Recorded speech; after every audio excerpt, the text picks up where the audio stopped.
Welcome to the Recovery Daily Podcast. I'm your host, Rachel Abbasi. I'm a grateful recovering alcoholic and stroke survivor.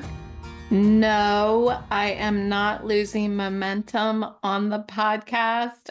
I know I've been missing several podcast episodes, more than usual.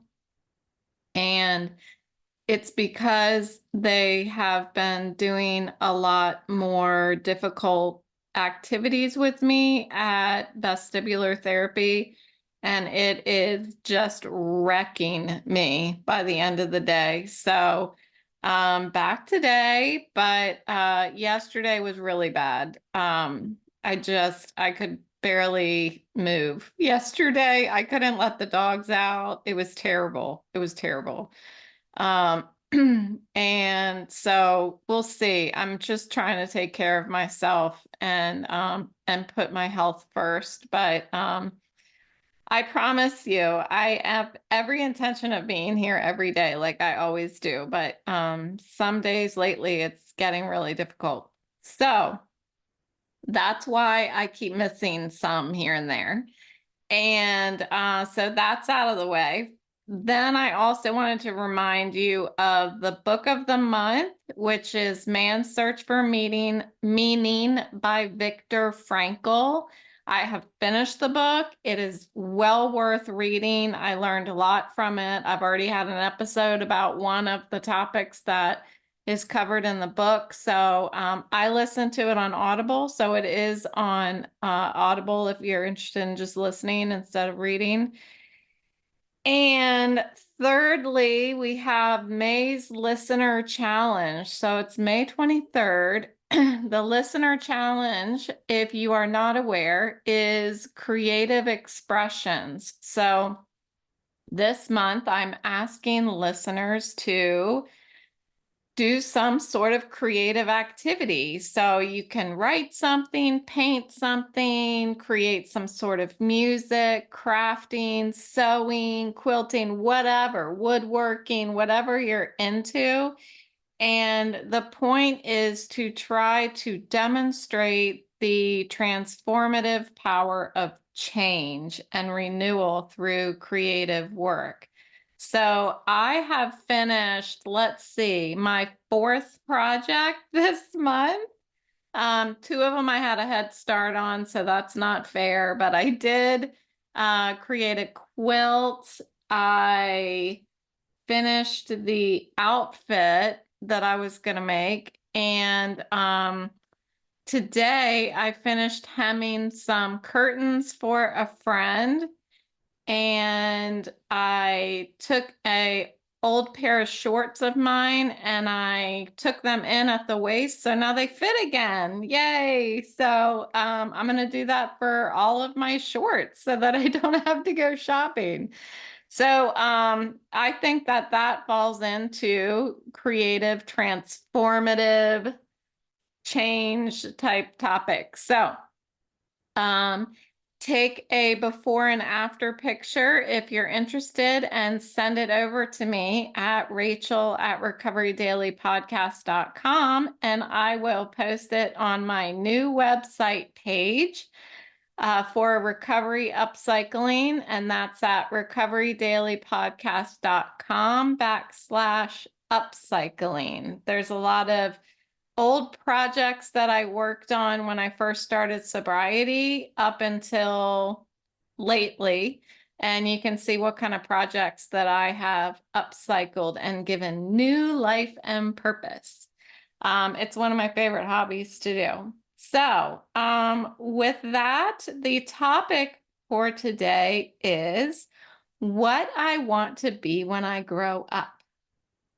So we start thinking about this question when we're kids. And then when we are all grown up, we ask our kids, and we are nestled into our new job, our great job that we aspired to have when we were kids. Not really. It seems like many of us end up nestling ourselves into a mediocre job or a job that we love, but it wasn't exactly the answer to the question that we had when we were a kid.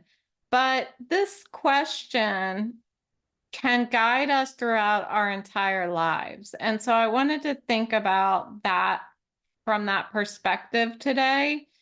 I think this question, when it's asked of us when we're kids, is really career oriented. Like, what is the role you want to play in society? You know, what is the role you want to play in your among your peers? What is the career that you want to have?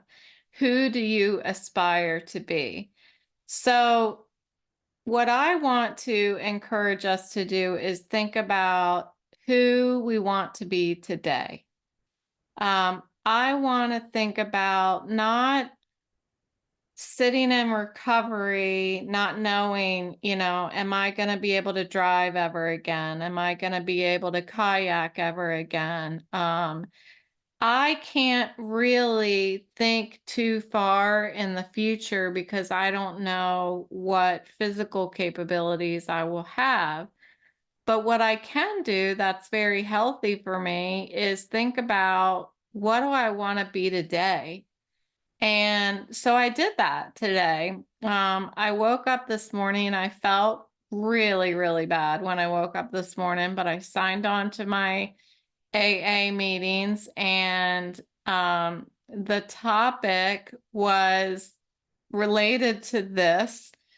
And I had a couple people who mentioned that, what do we want to be when we grow up, kind of thing. And I thought, that's really interesting because I am better off thinking about each day and what I want to be within the day.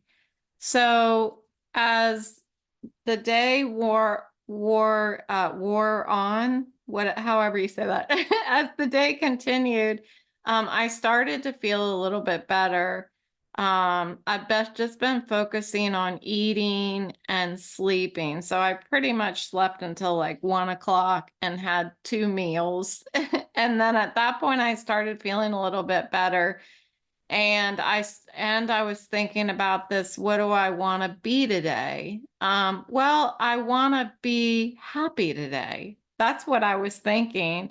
I want to laugh today. So I had a couple things that crossed my mind about what I wanted to happen today. And that's what I started shooting for.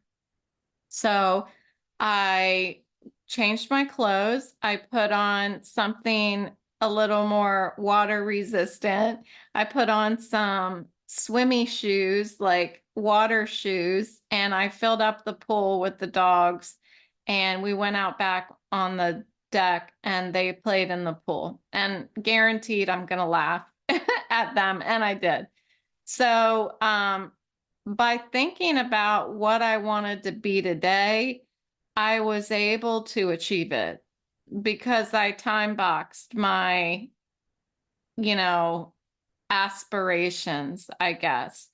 So tomorrow, when I think about what do I want to be tomorrow or in 4 years or 10 years, like that tomorrow never gets here, right? I mean, it's always today. We always have today, but we aren't guaranteed tomorrow.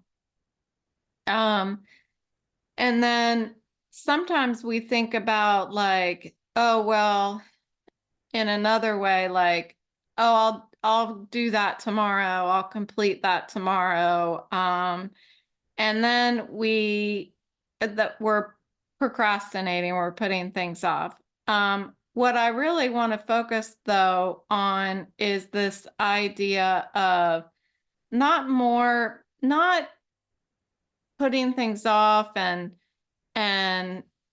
you know, being lazy or anything like that, but more the idea of just achieving what I want to happen within this 24 hours and making the most of what I have right now, today. So this idea was in the Thought for the Day on the Hazelden Betty Ford website. It talked about the 12th step of AA, and it talked about working with others, and it gave 5 words that start with the letter C, and how if we think about these 5 words, we can apply it to being a better person, like being better, as far as step 12 goes, being better for other people, being helpful to other people. But I was thinking, why don't we apply these 5 words also to what do I want to be today? So let's explore these 5 words that start with the letter C and let them shape who we aspire to be today.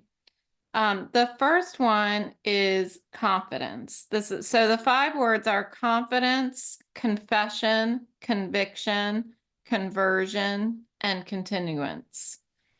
So the first step in helping other alcoholics, if we're thinking about it from step 12, is to gain their confidence. So this is the first C word.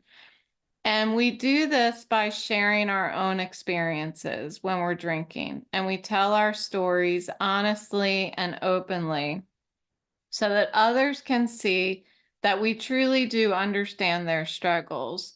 And they realize that they're not alone and their experiences are shared by many other alcoholics. And this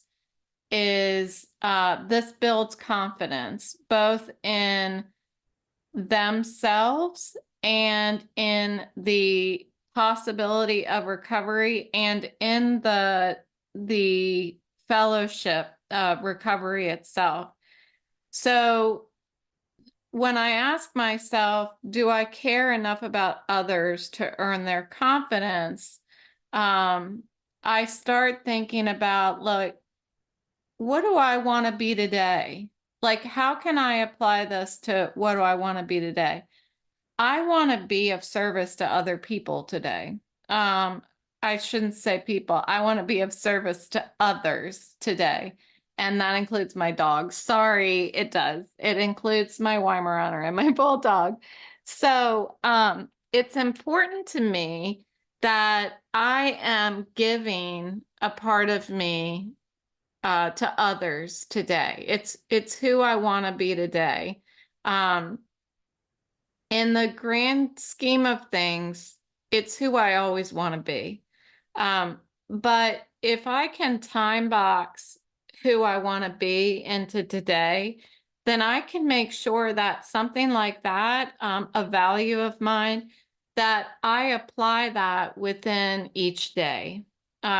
So building confidence in those around me, including my puppies, that I am there for them and they can trust me and I'm here for them.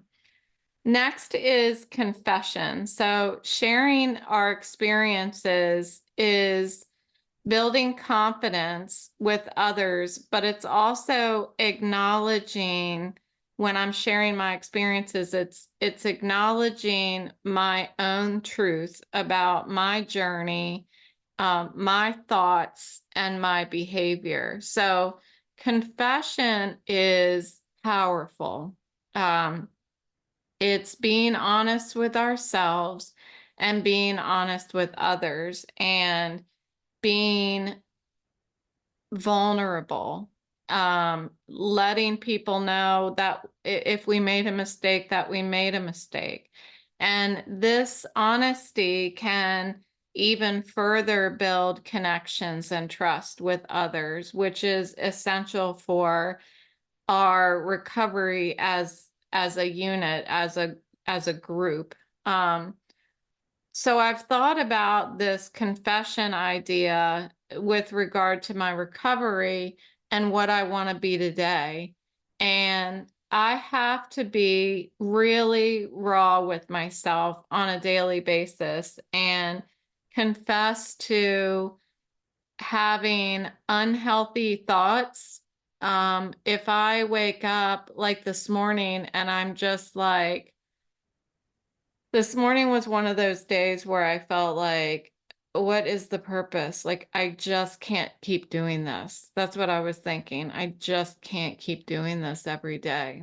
Um, and what's important is that I confess that those are the thoughts that are going through my head. And I shared about it in a meeting this morning. I shared about it in a meeting this morning, and it's really the only way for me to stay on track with my mental well-being, to be honest about how I'm feeling physically and how I'm feeling mentally.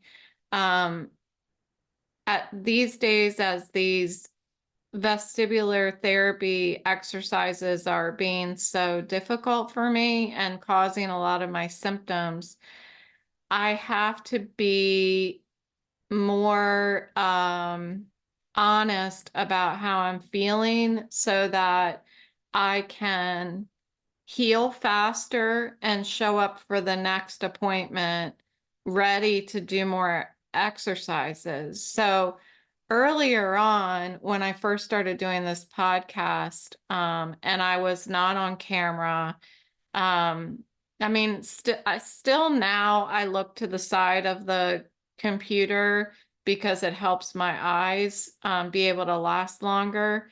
But before, when I was doing this, even though I was off camera, it's really, you can tell if you watch me on video for this podcast, you can tell that I'm constantly moving my eyes around. And I don't know why I do that, but it hurts my head. And I have a hard time making my eyes stop moving while I'm talking. But earlier on, I would do this and I would just power through it until it was over. And my head would start hurting. It would even get to the point where cognitively, like my language would start getting effective and stuff. I don't think that you guys could tell very much, but I start having kind of a misfire somewhere in there where I have a harder time searching for words and that kind of thing. Um, I'm not letting myself get to that point so much now because before I didn't have to worry about showing up to a therapy appointment, but now I need to make sure that I prepare myself for my weekly appointments. So if my symptoms get too high past a 5 out of 10, I have to stop. Like I have to not do the podcast. So if I'm not well enough to do my podcast, I have to be honest with myself. Or if I'm not well enough to even take my dogs outside to go to the bathroom, I need to let my husband know and have him do it. And I don't know why that's so difficult for me, but it's important that I confess these things in order to get better and stay at a level where I can keep coming back and keep going to therapy so that I have every chance of getting better that's possible.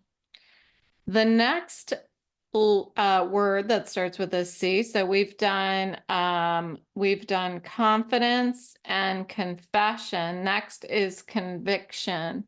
So once we have confidence and trust in ourselves and in others, we must have conviction to stay true to these principles and recovery process. So this applies both, and I'm sure you can tell what I'm doing is applying it to sobriety and to my stroke recovery. So conviction is about having a firm belief in the path that I'm on and the willingness to stick with it even when it's tough. And so it's about being steadfast and resolute in our commitment, whether it be in sobriety or stroke recovery. Conversion is the fourth C, and this is the transformation that occurs throughout this process. And it's the change in mindset and our habits and our lives that happen. And what's interesting that I've only seen through working my sobriety program is that if I'm consistent, then I see that transformation. I have that conversion. I work really hard to make sure that I'm living in today. It gets hard, but I'm trying to live in today. And by applying the principles of the program each day consistently, over the long term, when I maybe stop and do a spot check and look back, I can see how much has changed. But it's not because I was looking far into the future when I first got sober and thought, this is what I want to be when I grow up, when I'm sober. It happened through applying the principles every day. And that's what I'm talking about here is, what do I want to be today? If I focus on these things, that conversion will happen. So it's not about just stopping not drinking today. It's really about this conversion happens as I do that, stop drinking today, but I also apply compassion and integrity and purpose just today. And then I naturally become this new person over time. It is by focusing on today, I have ongoing growth and self-improvement. So finally, there's continuance. Recovery is absolutely lifelong. I think that when I say that, I'm like lifelong because that's how I feel today. I'm just like, I can't keep doing this, but I am going to keep doing it because I don't have a choice. That's what I have to do.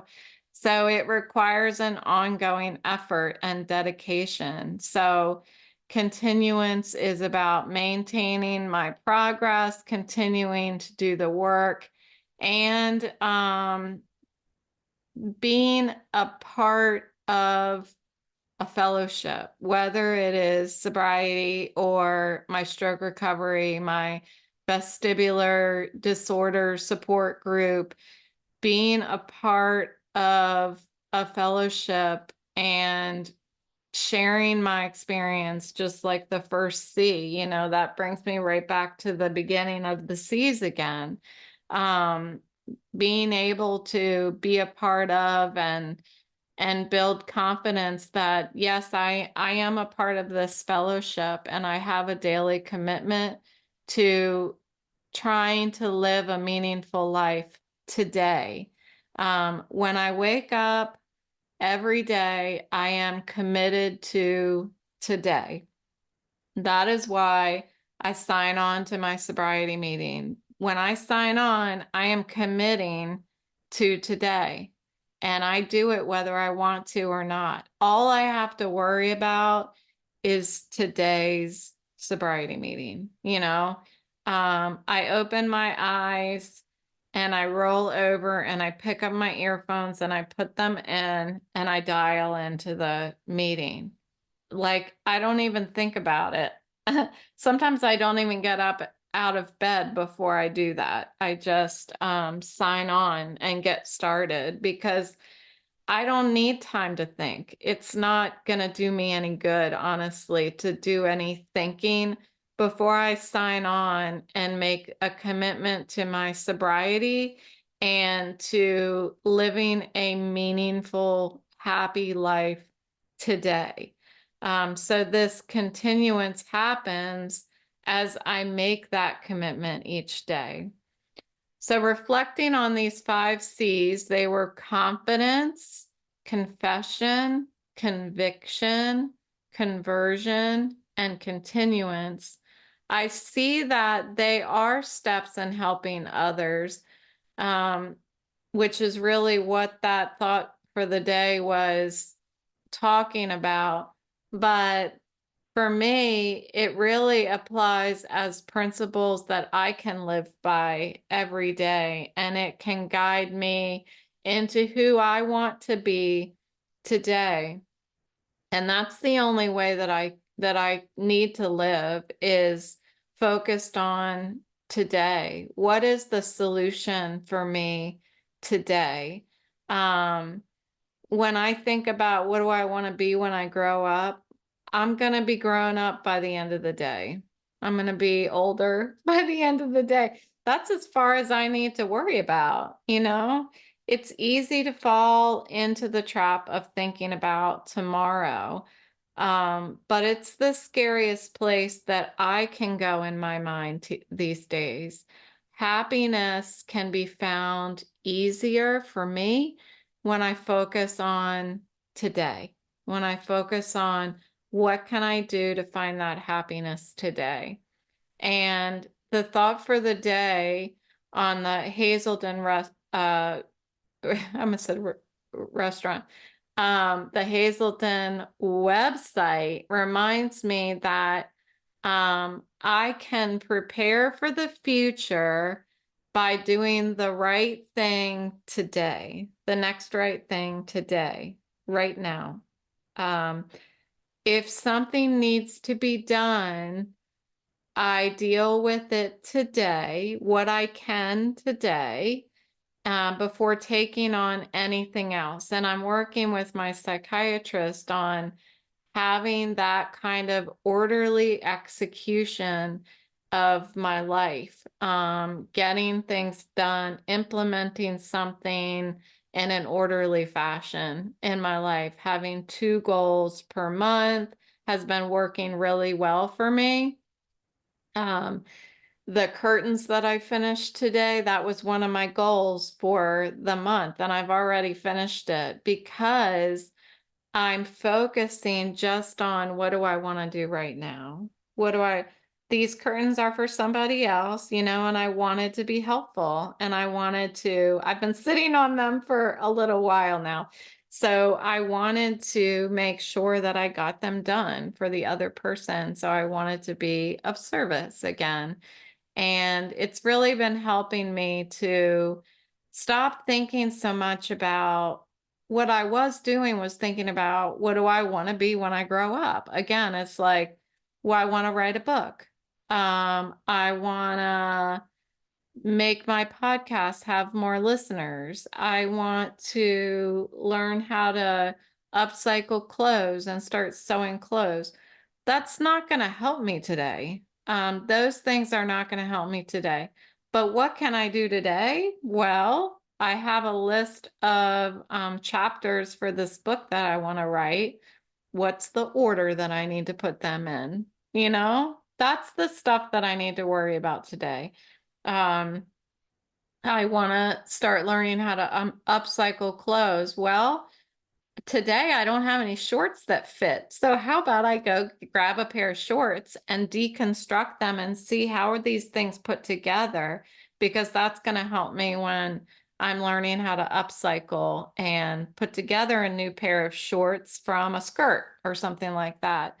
So, this whole idea has been really helpful for me to think through today. So I hope that you found some benefit to the topic, and think about what your daily actions are, and each being an opportunity to deliver a message of kindness and integrity and compassion to others, as we learn in the Hazelden reading, but also to yourself. And at the end of the day, reflect on what you've accomplished today, um, because it's also important that when we're done and we're laying our head down on our pillow after we've gotten on our knees and said our gratefuls, that we think about, like, kind of pat ourselves on the back that, well, my goal today was to laugh and smile, even though I didn't feel good when I woke up. And that's exactly what I did today. And I feel really accomplished. Um, I also wanted to make a icy, the slushy machines that they had at Highs. They don't have them at 7-Eleven. I think they had it at Highs, if any of you remember Highs. But the like slushy machines. So we have one, of course. And I made one, but the syrup that we had, I think, is old because it was nasty and it tasted like medicine. So that was one of the things I wanted to make myself smile today. And I made it, and operation went sour, if you will. So my husband actually ordered a whole bunch more of the syrup. So tomorrow I'm going to try it again. And again, like I'm saying, tomorrow I'm going to try it again. I can prepare for the next day. But what I need to be careful for is to try not to figure out exactly what I want to be in the future. Because every minute that I spend thinking about a time that's never going to actually get here is less time I'm spending being in the moment that I'm in. If I'm always thinking about, well, when am I going to feel better? I wonder if I'm going to be able to drive again. I wonder when I'm going to get to go kayaking again. I'm totally taking away the fun that I could be having right now. And there's fun to be had right now. I had it today. But I couldn't do that without, I think, spending time thinking about this today. So as you go through your day today, ask yourself, what do I want to be today? And how can I embody those 5 C's? Confidence, confession, conviction, conversion, and continuance in my actions today, and live fully and purposefully today. Thank you for tuning in to today's episode of the Recovery Daily podcast. If you found this discussion helpful, please share it with others who might benefit. And don't forget to subscribe so you never miss an episode. And hopefully, I will see you again tomorrow.